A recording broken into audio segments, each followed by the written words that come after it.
कहानी शुरू होती है और हम अंधेरी रात में सुनसान सड़क पर एक कार को जाते हुए देखते हैं। वो कार एक अनाथ आश्रम के बाहर आती है और एक बच्चे को वहां पर फेंक कर वहां से चली जाती है। अगली सुबह उस अनाथ आश्रम का मालिक बाहर आता है जिसका नाम होता है चूसली। वो उस बच्चे के पास आता है और उसे उठाकर कहता है कि भैंचोद ये क्या है, ये तो बहुत ही बदसूरत बच्चा है। वो उससे कहता है कि तुम्हें तो कोई लेकर ही नहीं जाएगा क्योंकि तुम बहुत ज्यादा बदसूरत हो और मैंने इतना बदसूरत बच्चा आज तक कभी नहीं देखा। अब धीरे धीरे वक्त बीतता है और हम देखते हैं कि वो बच्चा बड़ा होता है और उसका नाम रखा जाता है किरोड़ी दास। हम देखते हैं कि उस अनाथ आश्रम में बच्चे अपने अपने जोड़ीदार के साथ रहा करते थे और किरोड़ी दास की जोड़ीदार बनती है जिंदाबाद भोसड़ी। वो दोनों कच्चे में कच्चे वाले दोस्त थे जो कि हमेशा साथ रहते थे। वो साथ खेलते, साथ खाते पीते और हगते भी साथ ही थे। फिर एक दिन उन दोनों की जवानी जब ज्यादा ही जोश मारने लगी तो उन दोनों ने एक पीपल के पेड़ के नीचे जाकर एक दूसरे से शादी कर ली। लेकिन एक दिन एक परिवार ने आकर जिंदाबाद भोसड़ी को अडॉप्ट कर लिया और हमारा बेचारा किरोड़ी दास बिना गचागच करे मुट्ठ मारता ही रह गया। अब ऐसे ही मुट्ठ मारते मारते किरोड़ी दास और बड़ा हो जाता है और हम देखते हैं कि अनाथ आश्रम के कुछ हरामी बच्चे उसे रोज परेशान करते हैं। किरोड़ी दास उनसे पूछता है कि तुम मुझे परेशान क्यों करते हो, जिस पर वो कहते हैं कि भोसड़ी के हम तेरे को ये भी बताएं, जिसके बाद वो उसकी गांड ठुकाई करना शुरू कर देते हैं। लेकिन तभी वहां पर एक हाथी का बच्चा आता है और उन दोनों हरामियों को उठाकर फेंक देता है। किरोड़ी दास उससे पूछता है कि तुम्हारा नाम क्या है, तो वो बताती है कि मेरा नाम है ताड़कासुर। फिर वो किरोड़ी दास से पूछती है कि क्या तुम्हारी कोई गर्लफ्रेंड है। किरोड़ी दास कहता है कि नहीं। इस पर ताड़कासुर कहती है कि अब से मैं तुम्हारी गर्लफ्रेंड हूँ। अब इसके बाद से वो दोनों साथ रहने लगते हैं और ताड़कासुर की वजह से अनाथ आश्रम के सभी बच्चे किरोड़ी दास की इज्जत करने लगते हैं। ताड़कासुर किरोड़ी दास को अपनी फैमिली से भी मिलवाती है जहाँ पर वो अपने 3 भाइयों के साथ रहती थी, जिनके नाम थे मंगलू मुट्ठल जो सबसे बड़ा था, बकलंडी भोसड़ी जो बीच का था और चोदू चमन जो सबसे छोटा था। ये तीनों भाई शहर के सबसे बड़े गुंडे और बदमाश थे जो कि अमीर लोगों के लिए वसूली का काम करते थे। अब धीरे धीरे और वक्त बीतता है और हम देखते हैं कि ताड़कासुर और किरोड़ी दास एक दूसरे के और करीब आ जाते हैं और गर्लफ्रेंड बॉयफ्रेंड बन जाते हैं। इसके साथ ही ताड़कासुर के भाई किरोड़ी दास को अपने यहाँ पर जॉब पर रख लेते हैं और फिर कुछ ही दिनों में ताड़कासुर और किरोड़ी दास की शादी भी करवा दी जाती है। फिर शादी के दिन जब वो दोनों एक दूसरे को किस करते हैं तो ये देखकर वहां पर बैठे सभी बारातियों के मूड का भोसड़ा हो जाता है, क्योंकि उनको देखकर ऐसा लग रहा था कि एक बड़ा सा गोरिल्ला किसी केले को चूस रहा है। फिर शादी के बाद जब रिसेप्शन पार्टी होती है तो किरोड़ी दास के पास ताड़कासुर का भाई मंगलू मुट्ठल आता है और उसे कहता है कि भोसड़ी के मेरी एक बात सुन, अगर तूने मेरी बहन का दिल तोड़ा तो मैं लूंगा अपना सबसे बड़ा घोड़ा और तेरी गांड में डाल दूंगा अपना काला लोड़ा। समझ गया बहन का लोड़ा। अबे सुनते ही किरोड़ी दास का मुंह निकल जाता है और वो रोते हुए कहता है कि हाँ मैं समझ गया। इसके बाद स्टेज पर चूसली आता है और कहता है कि किरोड़ी दास को मैंने ही पालकर बड़ा किया है और वो मेरे बेटे जैसा है, लेकिन बहनचोद मुझे ये समझ नहीं आ रहा कि ये चूतिया इस ताड़कासुर से शादी कैसे कर सकता है, क्योंकि ये भोसड़ी का मुझे बचपन में कहता था कि वो बड़ा होकर अपने सपनों की रानी से ही शादी करेगा, लेकिन उसने शादी करी इस मोटी गांड की गोरिल्ला से। अभी सुनते ही ताड़कासुर के भाई उसकी गांड मारने के लिए खड़े हो जाते हैं, लेकिन तभी चूसली कहता है कि अरे मैं तो मजाक कर रहा था, ताड़कासुर तो दुनिया की सबसे खूबसूरत लड़की है। फिर शादी के बाद जब वो दोनों अपने घर पर आते हैं तो ताड़कासुर किरोड़ी दास से कहती है कि ओ किरोड़ी दास, मुझे अपनी गोदी में उठाकर अंदर ले जाओ। अब किरोड़ी दास अपनी गांड का सारा जोर लगा देता है, लेकिन वो उस हाथी के बच्चे को 1 इंच भी नहीं उठा पाता। फिर रात को जब उन दोनों की सुहागरात होती है जहाँ पर ताड़कासुर एक सेक्सी सी नाइट ड्रेस पहनकर आती है, फिर वो किरोड़ी दास के ऊपर जैसे ही जंप लगाती है तभी उनका पलंग टूटकर चकनाचूर हो जाता है। अब इसके बाद से उन दोनों का जब भी मूड बनता वो दोनों घचाघच करने का ट्राई करते, लेकिन हर बारी ताड़कासुर किरोड़ी दास के ऊपर कूदकर पलंग तोड़ देती। अब इससे किरोड़ी दास घचाघच तो नहीं कर पाया, लेकिन उसकी शरीर की हड्डियों के साथ साथ उसका लोड़ा भी टूटकर फ्रैक्चर हो चुका था। अब कुछ साल और बीतते हैं और हम देखते हैं कि ताड़कासुर अब और भी बड़ी और भयानक हो चुकी है। वो अपने घर से बाहर आती है और अपनी पड़ोसी से कहती है कि बहन की लोड़ी, अगर तूने इस कुत्ते को चुप नहीं कराया तो मैं बंदूक लाकर इसे उड़ा डालूंगी। इसके बाद वो कार में जाकर बैठती है, लेकिन उसके बब्बे इतने बड़े हो चुके थे कि वो कार में फिट नहीं आ पा रहे थे। दूसरी तरफ हम ताड़कासुर के तीनों भाइयों को देखते हैं जो कि चूसली को उसका अनाथ आश्रम बेचने के लिए कहते हैं ताकि वो लोग वहां पर एक कोठा खोल सकें, लेकिन चूसली उनको मना कर देता है और कहता है कि भोसड़ी वालों यहाँ पर वापस मत आ जाना, नहीं तो मैं ये भाला सीधा तुम्हारी गांड में डाल दूंगा। इसके बाद हम ताड़कासुर को देखते हैं जो कि पतली होने के लिए डांस क्लास ज्वाइन कर लेती है, लेकिन जब वो डांस कर रही होती है तो ऐसा लगता है कि कोई पागल हाथी फ्लोर पर कूद रहा है। फिर वो अपने डांस टीचर जिसका नाम होता है मीठा फैजू उसे कहती है कि देखो मेरी गांड कुछ ज्यादा ही मोटी है और मैं इसे पतली करना चाहती हूँ, इसलिए मैं चाहती हूँ कि तुम मेरे घर आकर मुझे प्राइवेट लेसन दो। मीठा फैजू इसके लिए मान जाता है और कहता है कि मैं तुम्हें प्राइवेट लेसन दे तो दूंगा, लेकिन इसके बदले मुझे 2 बड़े बड़े तरबूज खाने हैं। वहीं दूसरी तरफ हम किरोड़ी दास को देखते हैं जो कि ताड़कासुर के लिए खाना लेने एक रेस्टोरेंट में जाता है। फिर वो खाना पैक करवाकर जैसे ही घर पहुंचता है तो उसे घर के अंदर से ताड़कासुर के चिल्लाने की आवाज सुनाई देती है। वो अंदर जाता है और देखता है कि ताड़कासुर अपने डांस टीचर के साथ दबाकर घचाघच कर रही होती है। अब ये देखकर मीठे फैजू की फट जाती है और वो कहता है कि मैं तो ताड़कासुर को सिर्फ डांस सिखा रहा था। तभी ताड़कासुर भी कहती है कि मीठा फैजू हमारा मेहमान है और भोसड़ी की तेरी हिम्मत भी कैसे हुई हमारे मेहमान पर शक करने की। अभी देखकर किरोड़ीदास को गुस्सा आ जाता है और वो ताड़कासुर से कहता है कि ताड़कासुर तुमने मुझे धोखा दिया है और इससे ये साबित होता है कि तू एक मोटी रांड है। अभी सुनकर ताड़कासुर को गुस्सा आ जाता है और वो एक पागल गोरिल्ला की तरह किरोड़ीदास के पीछे पड़ जाती है। किरोड़ीदास अपनी गांड बचाकर भागने लगता है लेकिन ताड़कासुर उसका पीछा नहीं छोड़ती और उसके रास्ते में जो कुछ भी आता वो उसे बर्बाद कर देती। वो उसे कहती है कि भोसड़ी के तू रुक, देख मैं तेरी कैसे गांड मारती हूँ।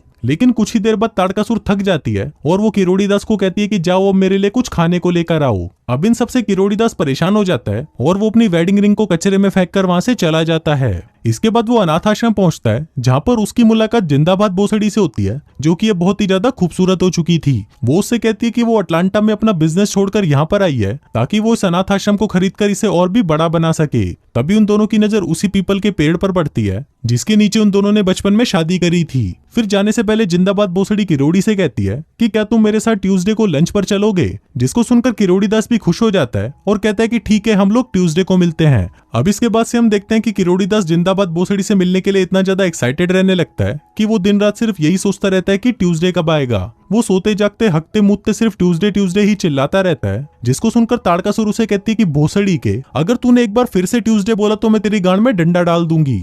अब फाइनली ट्यूसडे आ जाता है और किरोड़ीदास जिंदाबाद भोसड़ी से मिलने के लिए कैफे में पहुंचता है। लेकिन वहां पहुंचते ही जिंदाबाद भोसड़ी उसे अपने मंगेतर से मिलवाती है जिसका नाम होता है लोडू ललित। जिंदाबाद भोसड़ी उसे बताती है कि लोडू ललित को रियल एस्टेट में काफी एक्सपीरियंस है, इसलिए ये अनाथ आश्रम खरीदने में मेरी मदद करेगा। इसके बाद वो दोनों किरोड़ीदास के सामने ही एक दूसरे को चूसने लग जाते हैं जिसको देखकर किरोड़ीदास को बहुत बुरा लगता है। फिर अगले दिन जब किरोड़ीदास और ताड़कासुर साथ में घूम रहे होते हैं तभी ताड़कासुर को वहां पर वही कुत्ता दिखाई देता है जो अक्सर उस पर भौंका करता था। अब ताड़कासुर उससे बदला लेना चाहती थी इसलिए वो अपनी कार को उस कुत्ते पर चढ़ा देती है। अब किरोड़ीदास ताड़कासुर की इन सभी हरकतों से परेशान हो चुका था इसलिए वो घर छोड़कर वहां से जाने लगता है। लेकिन ताड़कासुर उसे रोक लेती है और उसे झूठ में कह देती है कि मैं प्रेग्नेंट हूँ। अभी सुनकर किरोड़ीदास पिघल जाता है और वो घर छोड़कर जाने का फैसला बदल देता है। फिर अगले दिन जब वो दोनों एक मेले में जाते हैं तो वहां पर किरोड़ीदास को फिर से जिंदाबाद भोसड़ी मिलती है। वो उससे पूछती है कि तुम यहाँ क्या कर रहे हो, तो किरोड़ीदास उसे बताता है कि मैं यहाँ पर अपनी वाइफ ताड़कासुर के साथ आया हूँ। जिंदाबाद भोसड़ी उससे पूछती है कि क्या तुम्हारी वाइफ वो खूबसूरत लड़की है जो बेंच पर बैठकर बात कर रही है। किरोड़ीदास कहता है कि नहीं, मेरी वाइफ तो वो है जो गोरिल्ला जैसी दिख रही है। फिर जब जिंदाबाद भोसड़ी उससे बात करने उसके पास जाती है तो ताड़कासुर उसे कहती है कि अबे भोसड़ी की मुझसे बकचोदी मत कर और यहाँ से जल्दी निकल। जिसके बाद जिंदाबाद भोसड़ी चुपचाप वहां से चली जाती है। फिर कुछ देर बाद जब किरोड़ीदास ताड़कासुर के लिए ड्रिंक्स लेने जाता है तो जिंदाबाद भोसड़ी उसे रोक लेती है और उसे अपने साथ डांस करने को कहती है। वहीं जब ताड़कासुर ये देखती है कि उसका किरोड़ीदास जिंदाबाद भोसड़ी के साथ डांस कर रहा है तो उसे बहुत जलन होने लगती है। जिसके बाद वो एक स्पीकर को उठाकर सीधा किरोड़ीदास के मुंह पर मारती है जिससे वो वहीं पर बेहोश हो जाता है। फिर कुछ देर बाद जब उसे हॉस्पिटल में होश आता है तो वहां पर जिंदाबाद भोसड़ी उससे मिलने आती है। वो उसके पास आकर बैठती है जिस दौरान किरोड़ीदास उसके बब्बे देख लेता है और उसका लोड़ा खड़ा होना शुरू हो जाता है। तभी जिंदाबाद भोसड़ी देखती है कि अचानक से उसकी हार्ट बीट बहुत ज्यादा बढ़ती जा रही है। फिर वो उसके ऊपर आकर मॉनिटर को देखने लगती है जिससे उसके बब्बे और भी ज्यादा साफ दिखने लगते हैं और अब इससे किरोड़ीदास का लोड़ा उसकी पैंट में खड़ा होकर सलामी देने लगता है। वहीं दूसरी तरफ हम लोडू ललित को देखते हैं जो कि ये शहर छोड़कर वहां से जा रहा होता है। तभी उसके पास ताड़कासुर के तीनों भाई आते हैं और उसे कहते हैं कि तुम्हारी मंगेतर जिस अनाथ आश्रम को खरीद रही है उसकी प्रॉपर्टी की वैल्यू बहुत ही ज्यादा है और वो एक कोठा खोलने के लिए बिल्कुल परफेक्ट जगह है। फिर वो उसे कहते हैं कि अगर तुम वो जगह हमें दिलवा देते हो तो हम तुम्हें इस धंधे में अपना पार्टनर बना लेंगे। अभी सुनकर मीठा फैजू खुश हो जाता है और उनकी बात मान लेता है। उधर हॉस्पिटल में जिंदाबाद भोसड़ी और किरोड़ीदास जब बातें कर रहे होते हैं तो जिंदाबाद भोसड़ी उसे कहती है कि क्या तुम सैटरडे को मेरे साथ वाटर पार्क चलोगे। लेकिन किरोड़ीदास उसे मना कर देता है और उसे कहता है कि अगर मैं तुम्हारे साथ गया तो ताड़कासुर मेरी गांड मार लेंगी। अभी सुनकर जिंदाबाद भोसड़ी कहती है कि अगर तुम नहीं गए तो मैं इससे तुम्हारे लोड़े को करंट देकर उसे मुर्दा बना दूंगी। अब किरोड़ीदास के पास भी दूसरा कोई ऑप्शन नहीं था इसलिए वो मान जाता है। फिर उसी रात लोडू ललित जिंदाबाद भोसड़ी के पास आता है और उसे कहता है कि जाने मन मुझे लगता है कि अब हमें शादी कर लेनी चाहिए। अब उसकी ये बात जिंदाबाद भोसड़ी भी मान जाती है और फिर वो दोनों अगले शनिवार को शादी करने का फैसला कर लेते हैं। दरअसल लोडू ललित ने ऐसा इसलिए किया ताकि शादी के बाद वो अनाथ आश्रम उसके नाम हो जाए और फिर वो उस अनाथ आश्रम पर कोठा खोल सके। फिर अगले दिन जब किरोड़ीदास वाटर पार्क जाता है तो ताड़कासुर भी वहां पर जिद करके उसके साथ आ जाती है। फिर जब जिंदाबाद भोसड़ी और ताड़कासुर साथ बैठे होते हैं तो ताड़कासुर उसे बताती है कि किरोड़ीदास तो मुझसे बहुत प्यार करता है। वो उसे कहती है कि तुम्हारे बब्बे तो बिल्कुल नींबू जैसे हैं, जबकि किरोड़ीदास को तो तरबूज खाना पसंद है। फिर वो उसे और जलाने के लिए उससे कहती है कि किरोड़ीदास तो मेरे साथ इतना घचाघच करता है, इतना घचाघच करता है कि मैं थक कर चूर हो जाती हूँ, लेकिन किरोड़ीदास का घोड़ा तो बैठता ही नहीं। अब ताड़कासुर की बातें सुनकर जिंदाबाद भोसड़ी को अच्छा नहीं लग रहा था तो वो उठकर वहां से चली जाती है। इसके बाद वो वाटर स्लाइड पर जाती है जहाँ पर किरोड़ीदास उसे पकड़ने के लिए नीचे उसका इंतजार कर रहा होता है। लेकिन तभी वहां पर ताड़कासुर भी आ जाती है और उसे कहती है कि इस बहन की लोड़ी को तो मैं बताती हूँ कि स्लाइड करना किसे कहते हैं। जिसके बाद वो स्लाइड पर जाती है और वहां से नीचे आने लगती है, लेकिन उसका वजन ज्यादा होने की वजह से उसकी स्पीड एक रॉकेट की तरह हो जाती है और वो वाटर पार्क की दीवार को चीरते हुए पड़ोस के स्विमिंग पूल में जाकर गिरती है, जिससे स्विमिंग पूल का सारा पानी उछलकर बाहर आ जाता है और पूल पूरा खाली हो जाता है। फिर अगले दिन हम देखते हैं कि किरोड़ीदास रोज घर पर बहाना लगाकर जिंदाबाद भोसड़ी से मिलने जाता है और वो दोनों एक साथ काफी एंजॉय करते हैं। इसी दौरान जिंदाबाद भोसड़ी उसे साइकिल चलाना भी सिखा देती है, जो कि बचपन में वो कभी सीख नहीं पाया था। अब ऐसे ही कुछ दिन बीत जाते हैं और हम देखते हैं कि किरोड़ीदास अब जिंदाबाद भोसड़ी से प्यार करने लगा है। वहीं दूसरी तरफ लोडू ललित ताड़कासुर के भाइयों के पास आता है और उन्हें बताता है कि प्रॉपर्टी के कागज तो तैयार हो गए हैं, लेकिन हमें जिंदाबाद भोसड़ी से इसके ऊपर कैसे भी साइन करवाने होंगे। तभी लोडू ललित को एक आइडिया आता है और वो कहता है कि हमें ये काम किरोड़ीदास को दे देना चाहिए, क्योंकि जिंदाबाद भोसड़ी उस पर कभी भी शक नहीं करेगी। इसके बाद वो तीनों भाई किरोड़ीदास के पास जाते हैं और उसे कहते हैं कि तुम्हें जिंदाबाद भोसड़ी के पास जाना है और इन पेपर्स पर उसके साइन लेकर आने हैं। अभी सुनकर किरोड़ीदास भी खुश हो जाता है और वो ये काम करने के लिए मान जाता है। फिर उसी रात किरोड़ीदास अच्छे से तैयार होकर जिंदाबाद भोसड़ी के साथ एक रेस्टोरेंट में जाता है जहाँ पर आज उन दोनों की डेट थी। फिर जब वो दोनों बहुत ज्यादा दारू पी लेते हैं तो किरोड़ीदास उसे प्रॉपर्टी के पेपर्स पर साइन करने के लिए बोलता है, जिस पर जिंदाबाद भोसड़ी भी उसे पढ़े बिना ही उस पर साइन कर देती है। वहीं दूसरी तरफ ताड़कासुर अपने भाई से पूछती है कि किरोड़ीदास कहाँ पर है, तो उसका भाई उसे सच बता देता है कि वो जिंदाबाद भोसड़ी के साथ डेट पर गया है। अभी सुनकर ताड़कासुर को गुस्सा आ जाता है और वो कहती है कि देख आज मैं किरोड़ीदास की कैसे गांड मारती हूँ। जिसके बाद वो उसको ढूंढने के लिए निकल जाती है। वहीं किरोड़ीदास और जिंदाबाद भोसड़ी घूमते घूमते एक चर्च में पहुंचते हैं जहाँ पर फादर जिंदाबाद भोसड़ी से कहते हैं कि सैटरडे को तुम्हारी शादी होने वाली है, लेकिन अभी तक तुमने उसकी प्रैक्टिस नहीं करी, इसलिए तुम अपनी शादी की प्रैक्टिस अभी ही कर लो। अब जिंदाबाद भोसड़ी अपनी शादी की प्रैक्टिस करने लगती है, जिस दौरान वो और किरोड़ीदास एक दूसरे को किस कर लेते हैं। अब ये सब बाहर से ताड़कासुर भी देख लेती है और वो किरोड़ीदास को मारने के लिए चर्च के अंदर जाती है, लेकिन वहां पहुंचकर वो देखती है कि किरोड़ीदास वहां से गायब है। फिर जब किरोड़ीदास वापस अपने घर पर आता है तो ताड़कासुर उसे उठाकर बाहर फेंकती है और उसे कहती है कि अगर तुमने आज के बाद जिंदाबाद भोसड़ी से कभी बात भी की तो मैं उसे मार डालूंगी। वहीं दूसरी तरफ लोडू ललित वो पेपर्स को लेकर जिंदाबाद भोसड़ी के पास आता है और उसे कहता है कि तुमने ये क्या किया, तुम अनाथ आश्रम की जगह पर एक कोठा खोलना चाहती हो। जिंदाबाद भोसड़ी कहती है क्या? लोडू ललित कहता है कि कल तुमने ही तो इस पर साइन किए हैं। जिंदाबाद भोसड़ी कहती है कि नहीं, मैंने तो साइन नहीं किए। लेकिन तभी उसको याद आता है कि कल रात को ही किरोड़ीदास ने उससे इस पर साइन करवाए थे। अभी जानकर वो सीधा किरोड़ीदास के पास जाती है और उसे पूछती है कि तुम्हें पता था कि उन पेपर्स में क्या था जिस पर कल रात तुमने मेरे साइन लिए।